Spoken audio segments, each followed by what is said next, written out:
Courtroom chaos. Nina reveals she slept with Drew. Everyone stunned. GH updates tensions were high in the Port Charles courthouse. The courtroom was packed for what was supposed to be a straightforward custody dispute.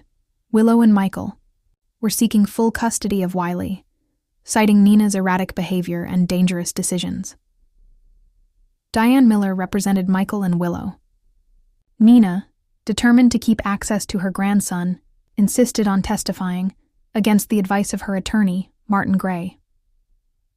In the middle of Diane's intense cross-examination, Michael's legal team presented messages suggesting Nina had kept a secret involving Drew Kane.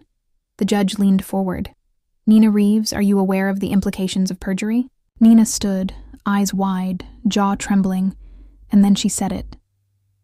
"Yes, Your Honor, I slept with Drew Kane." The courtroom fell silent.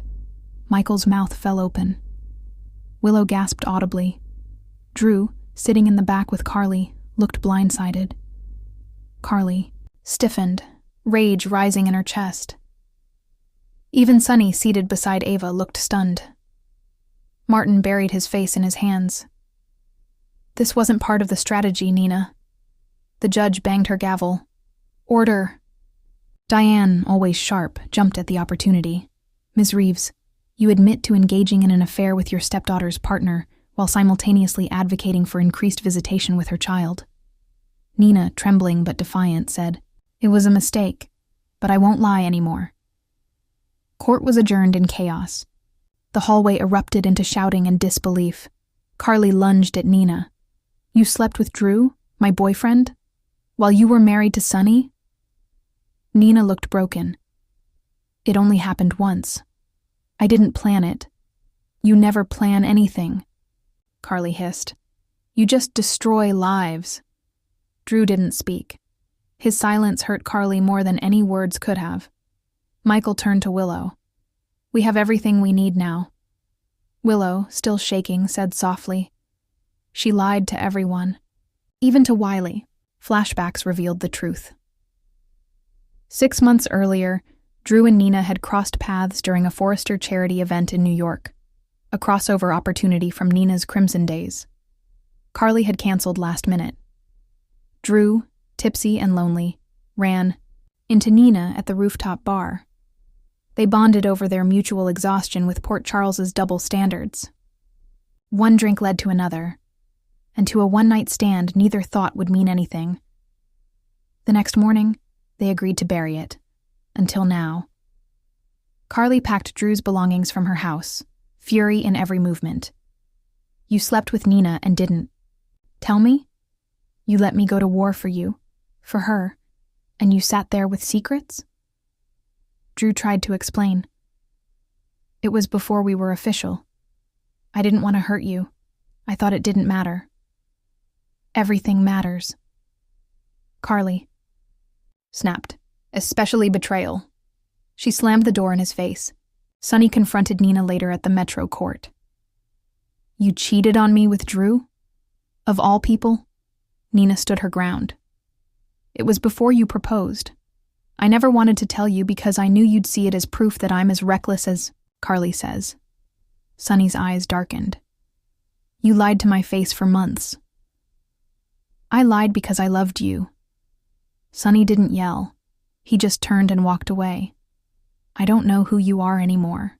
The judge ruled swiftly after resuming the hearing. Nina's visitation rights were suspended indefinitely. Willow and Michael were granted sole legal and physical custody of Wiley. The court advised Nina to undergo a psychological evaluation before reapplying for visitation. Nina left the courtroom in tears. She had lost everything in one afternoon. Outside, Drew tried to apologize to Willow. She looked him in the eye. "You betrayed my mother, my husband, and me. Stay away." The confession caused an irreparable fracture in the Corinthos-Carly-Drew alliance. Carly and Drew split publicly. Michael cut ties with both Nina and Drew. Sonny, heartbroken and furious, reevaluated every moment of his marriage to Nina.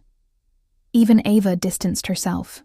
"I knew Nina was a wild card, but this is pure self-destruction." Nina retreated into isolation. her only visitor? Phyllis, who said gently, "You told the truth, but at what cost?" Nina tried to rebuild, but every door slammed. Shut Crimson's board questioned her leadership. Public opinion in Port Charles turned vicious. She received threatening letters from anonymous sources saying she'd never see Wiley again. Then, an anonymous tip was sent to the SEC, suggesting insider knowledge that Nina may have used her proximity to Drew and Carly for financial leverage. Was Carly behind it, or Michael? Or even Sonny? Nina didn't know, but the wolves were circling. 6 months later, Port Charles had changed. Carly was thriving, now running her own media company separate from Crimson. Drew had left town temporarily, needing space from the scandal. Willow and Michael focused on their family.